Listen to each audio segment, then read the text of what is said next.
Oke, ini sedikit contoh program ya untuk yang tugas kemarin. Jadi kita mulai dari kita buat satu fungsi, kebetulan nama fungsinya adalah window go. Fungsi ini nanti yang akan kita gunakan untuk mengenerate tulisan ya. Nah, dalam contoh ini kita akan membentuk segitiga, gambar segitiga, gitu ya. Kemudian fungsi ini akan dipanggil di bagian ini ya, 41 ini.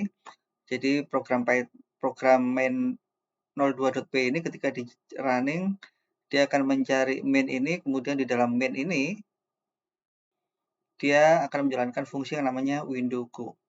Ya. Kemudian dalam window go ini kalau ini standar ya, 9 dan 10 standar, kita membuat objek app dari kelas QApplication dan kita membuat objek window dari kelas QWidget ya. Kemudian di sini kita akan buat segitiga, garis miring, garis bawah, dan garis tegak ya. Jadi untuk membuat segitiga itu kita buat garis miringnya dulu ya, kemudian garis yang bawah, kemudian garis tegak ke atas. Nah, kita asumsikan kita mulai dari koordinat 20,20 dan tulisan yang tampil adalah 99 ya. Nah, ini saya jalankan dulu biar tahu hasilnya. Hasilnya kira-kira seperti ini. Nah, ketika kita membuat miring, maka miring itu berarti kan posisi X dan posisi Y ini harus sama-sama nambah begitu ya. X-nya nambah, Y-nya nambah sehingga turun ke bawah. X-nya nambah geser ke kanan, Y-nya nambah turun lagi ke bawah. Gitu ya.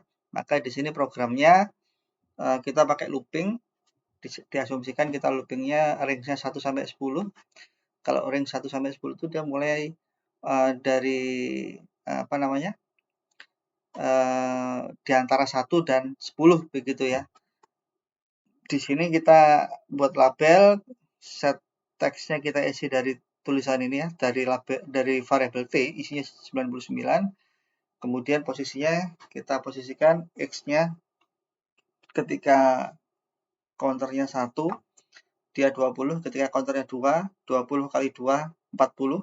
Kita counternya 3, X-nya juga 20 kali 3, 60 dan seterusnya gitu ya. Kemudian Y kali C juga begitu, jadi posisinya nanti akan menjadi miring begitu ya. Dari posisi awal XY ketika dia 1 kan X20 Y20, ketika C-nya 2, X-nya 20 kali di sini kan 20 kali C ya, kali 2 40 dan seterusnya. Sehingga dia akan miring gitu ya. Nah, teman-teman kalau masih bingung dan ingin tahu ini hasil variabelnya nanti berapa begitu ya, X-nya berapa, kita bisa menggunakan bantuan print untuk mengetahui isi variabel ya. Jadi misalkan di sini ada kita buat C in range 1 sampai 10, kita ingin tahu nanti C-nya nilainya berapa sih? Kita bisa nambahin perintah print seperti ini. Dia akan mengeprint isi dari variabel C dan akan tampil di konsolnya. Gitu ya, supaya kita tahu.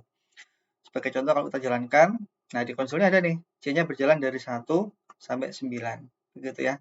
Sehingga kalau kita ingin tahu nanti X kali C-nya berapa, kita bisa tulis seperti ini. X kalikan C ya. Kita simpan, kita jalankan ulang. Sorry. Nah, di sini jadi ketahuan ya. Ketika C-nya 1, XC-nya adalah 20. Ketika C-nya 2, dia 40. X-nya ya 60 dan seterusnya. Gitu ya. Oke. Setelah garis miringnya terbentuk, kita tunjukkan lagi ya. Kita run lagi. Sampai ke sini kan? Nah, sampai ke sini kan berarti posisi XY-nya pada posisi tadi terakhir 180 ya. 180 kali 180 begitu ya. Di konsolnya ini ada ya. 180 kali 180. Nah, supaya bisa ke kiri berarti X-nya harus berkurang begitu ya. Sementara Y-nya tetap di sini kan. Y-nya tetap posisi yang di bawah sini. Begitu ya. Nah, di sini saya membuat tadi karena Y-nya awalnya 20 ya, kemudian terakhirnya sebenarnya bukan 10 dia ya, tapi di 180 ya. Jadi dikalikan 9 sebenarnya, cuman ini untuk adjustment aja. Jadi dia akan numpuk begitu ya nanti ya, Y-nya numpuk ya. Kemudian Range-nya saya hitung mundur ya, dari 10 ke 0. Ya, jadi kalau kita mau dari 180 sebenarnya bukan dari 10 ya. Kita bisa mulai dari 9 gitu ya. Kemudian min 1. Jadi kalau Anda lihat di for-nya Python itu, looping itu kan bisa mulai dari berapa sampai berapa. Kemudian kalau ini nggak diisi berarti dia increment ya, nambah satu-satu. Tapi kalau ini kita isi min 1, maka dia berarti bukan nambah satu-satu, tapi nambahnya adalah berkurang satu, berkurang satu, berkurang satu. Begitu ya. Nah, jadi ini posisi Y-nya tetap, yang kita kurangkan adalah J-nya. Gitu ya. Jadi kalau kita mau lihat ininya, ya, kita mau debug begitu ya. Kita ya, print ini posisi X dikalikan C. Ya. Oke, sorry, saya ulangi lagi. Nah, maka dari 200 sampai kembali ke 20. 200 itu berarti ininya 10 ya. 10 sampai 1. Gitu ya. Sorry, bukan yang ini ya tadi ya. Oke, kita bisa. Ini posisi X-nya.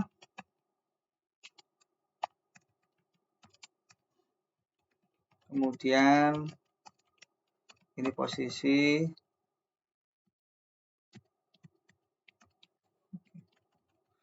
X-nya ya. Kemudian ini posisi Y-nya adalah Y.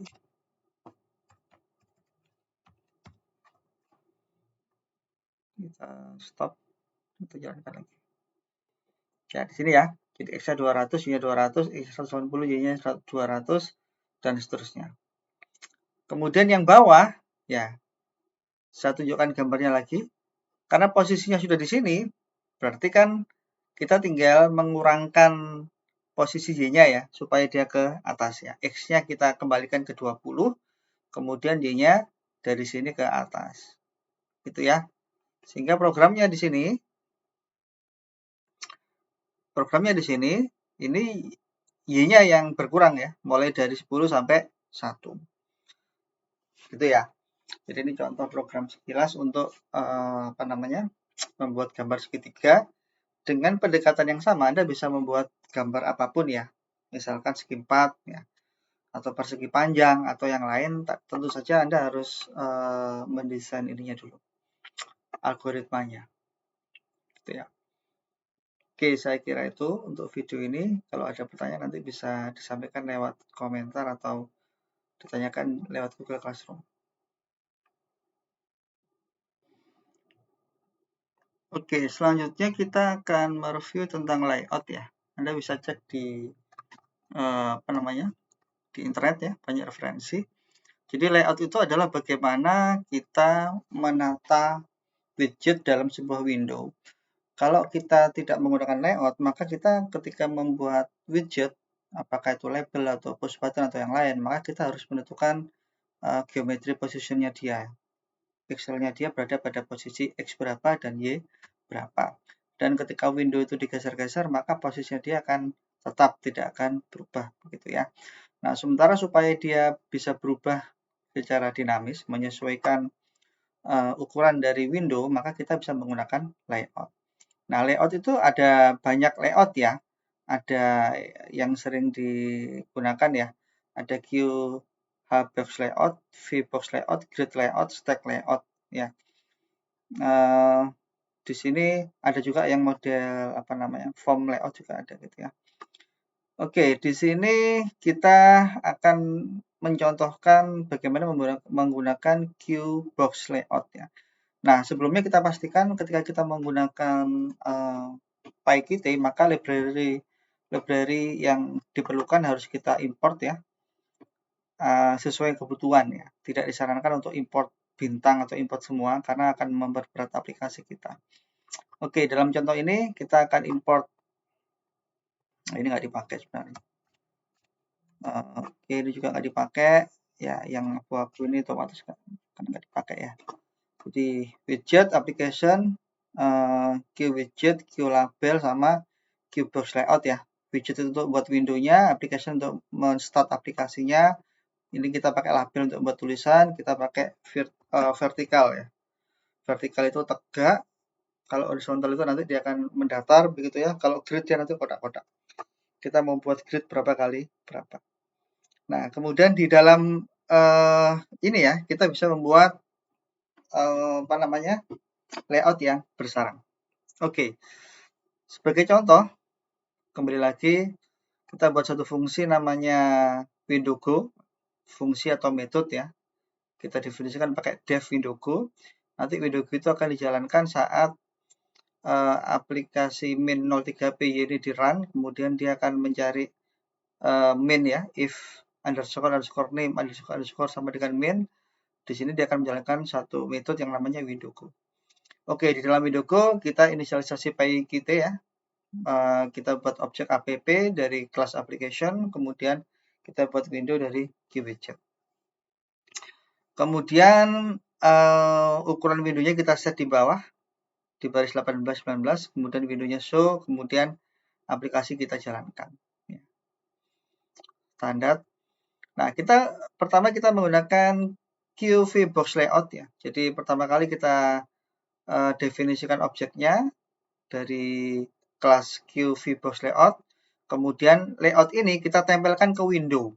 Nah, jadi window titik set layout adalah layout. Jadi layout ini nempel di dalam window yang sudah kita definisikan di awal.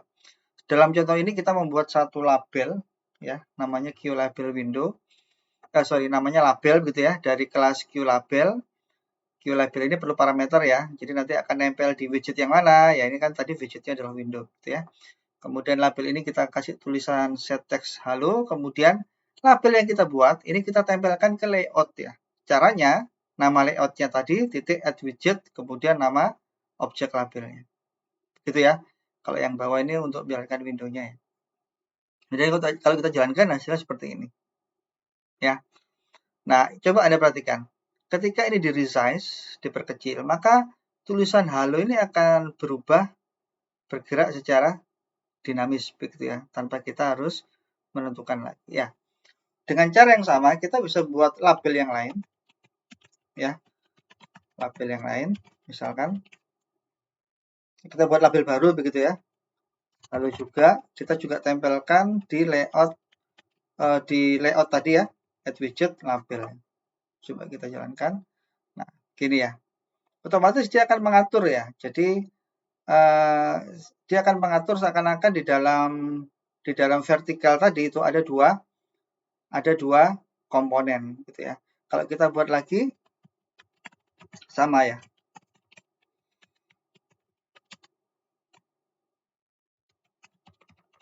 Misalkan seperti ini. Ya. Oke, sorry. Lanjut. Nah, kalau kita pakai yang horizontal, kita harus import nanti ya. Horizontal box layout. Di sini ada konfirmasi atau saran untuk import ya. Kita import. Otomatis di sini akan ditambahkan di sini. Nah, tadi berarti kan layoutnya kan mendatar ya. Nanti kita lihat hasilnya seperti apa. Hasilnya dia akan tulis ke kanan. Begitu ya. Misalkan kita punya satu layout seperti ini. Ya, kita bisa coba untuk membuat layout lagi. Layout 2. QV. Oke. Kemudian apa namanya? Layout ini kita tempelkan di layout 2 ini kita tempelkan di layout. Oke.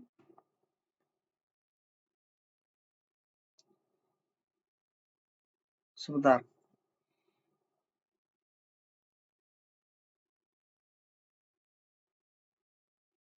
Oh, dia nggak mau ya. Kita tempelin di window aja ya. Bentar. Oke, misalkan kita punya satu, oke ya, ini tadi kita udah taruh di layout ya. Di layout yang horizontal, misalkan kita punya label lagi, saya pakai variabel yang sama aja. Tapi nanti kita taruh di layout yang 2. Ini vertikal.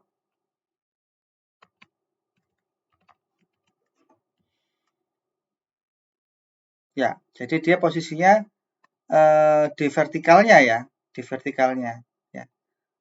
di vertikalnya. Jadi bisa dibayangkan dia punya layout yang berbeda begitu ya, multi layout. Kemudian ya kira-kira seperti itu ya. Jadi kita bisa memanfaatkan berbagai macam layout. Ya. Kemudian kita juga bisa menumpuk begitu ya, menumpuk beberapa layout dengan menggunakan ini ya, menggunakan queue stack layout ya.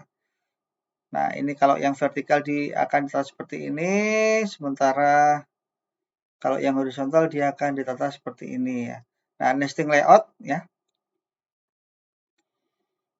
Kita bisa membuat model seperti ini ya. Jadi misalkan layout 1 itu horizontal, layout 2 vertikal, layout 3 vertikal. Ini kebetulan ini pakai color ya. Add widget color, jadi supaya dia berwarna begitu. Kemudian layout 1 di dalamnya ada layout 2, add layout ya. Oke. Jadi di dalam layout 1 itu di dalam layout 1 ada layout 2. Layout 1 tadi horizontal. Nah, kita bisa melakukan hal yang sama ya. Jadi misalkan kita tadi punya layout 2, layoutnya sudah mendatar, kemudian kita punya layout 2 yang vertikal ya. Kita bisa begini, layout ada add layout di dalamnya, sorry. Add layout 2. Artinya layout 1 itu kita taruh di layout 2, begitu ya. Terus di sini tadi kita ini layout 2 ya. Layout 2. Di layout 2 tadi ada tulisan vertikal. Ya, kalau kita jalankan, halo vertikalnya di sini ya. Jadi di sini ada vertikal, kemudian setelah vertikal baru ada horizontal ya. Kalau kita mau nambahin lagi, misalkan ya, ini saya nambahin label lagi, vertikal juga, sorry, ya, baru vertikal 2. Jadi ini nanti nempelnya di layout 2 ya, nempelnya di layout 2 nanti hasilnya seperti ini. Ya, jadi ini yang layout 2, kemudian layout 2 itu sebenarnya menempel di layout. Layout 2-nya sendiri vertikal, tapi layoutnya atau layout 1 ya, kita kalau saya sebutkan layout 1 tadi mendatar, horizontal, tapi di dalam horizontal itu ada layout yang vertikal. Ya, jadi ini model nesting ya, bersarang. Jadi dalam satu layout bisa ada banyak layout. Ya, itu berbagai model layout yang bisa dimanfaatkan untuk mengatur tampilan. Dan akhirnya begini ya, jadi kalau misalkan ini kita lebarkan ke kanan, maka yang horizontal layout itu akan mengatur ulang supaya dia sama rata. Sementara yang vertikal juga begitu ya. Kalau kita kecilkan dia akan sama rata seperti ini. Kalau dia ke bawah dia juga sama rata seperti ini ya. Jadi itu contoh penggunaan layout yang ada di dalam PyKit gitu ya. Saya kira itu untuk tutorialnya. Nanti ada tugas yang harus dikerjakan untuk kuliah hari ini. Terima kasih. Oke, lanjut lagi dari contoh layout ya. Kemarin ada beberapa contoh membuat layout yang kita buat dalam satu dev gitu ya. Nah, ini sekarang kita pecah-pecah dengan membuat fungsi-fungsi yang lebih kecil ya. Tujuannya supaya lebih mudah untuk dicek, didebug kalau ada error gitu ya. Oke, kemarin kita buat satu fungsi yang namanya window go, kemudian kita membuat layout 1, kemudian kita membuat layout 2. Nah, ini sekarang kita pisahkan nih dalam satu fungsi baru ya. Jadi di layout, di yang pertama layout ya. Layout yang pertama, ini memanggil metode yang namanya layout 1. Di dalamnya layout 1 ini kita membuat horizontal box layout. Jadi kita membuat variabel layout dengan mengacu pada kelas horizontal box layout, kemudian layoutnya ini kita pasangkan ke dalam window-nya. Nah, window-nya di mana? Window-nya kita taruh di variabel global ya, kita taruh di luar di atas nih. Jadi ini app key application sys argumennya, kemudian window date, window sama dengan Q widget gitu ya. Kemudian hasil dari membuat layout ini kita return ya, kita kembalikan ke dalam variabel atau variabel objek yang namanya layout ya. Nah, hasil dari memanggil metode ini kita tampung ke variabel layout, kebetulan namanya sama ya. Jadi nama yang di sini dengan nama yang di sini sebenarnya boleh berbeda, tidak harus sama. Kemudian selanjutnya kita panggil metode yang kedua, layout 2. Nah, layout 2 itu di sini kita membuat layout yang kedua, membuat layout 2 dari kelas layout yang vertikal ya, vertical box layout. Kemudian dari layout 2 ini kita nestingkan atau kita masukkan ke dalam layout ya. Layout 1 ya. Jadi ketika memanggil metode layout 2 ini ada parameter nih. Parameternya adalah layout ya. Jadi layout 1 yang akan disarankan atau dinestingkan. Itu ya. Jadi ini yang lainnya sama ya. Add layout dan seterusnya ya. Jadi di dalam layout 2 ini kita membuat label gitu ya. Labelnya kita taruh di layout 2 dengan tulisan halo vertikal. Kemudian kita buat label lagi halo vertikal 2 juga ditaruh di layout 2. Selesai. Itu ya. Kemudian selanjutnya ini buat label-label tapi ditaruh di layout. Ya. Kalau ini ditaruh di apa namanya? Di fungsi bisa nggak? Di fungsi yang tadi dibuat di layout 1 bisa nggak? Bisa-bisa aja gitu ya. Oke, ini contoh ya. Seperti ini. Kalau ini akan kita pindah. Ya. Taruh di sini. Kita simpan. Sama hasilnya. Ya. Jadi ini untuk menunjukkan model lain ketika membuat layout tapi dipisah begitu ya. Supaya lebih rapi programnya. Kemudian kalau yang di bawah ini kan untuk menampilkan window-nya ya. Kalau ini mau saya pisah juga bisa nggak? Bisa aja gitu ya. Untuk set geometri sama set window title atau window show-nya bahkan ya mau ditaruh di fungsi tersendiri bisa gitu ya. Jadi ini untuk menunjukkan bahwa di Python juga kita bisa membuat banyak fungsi untuk memudahkan pengelolaan program. Saya kira seperti itu.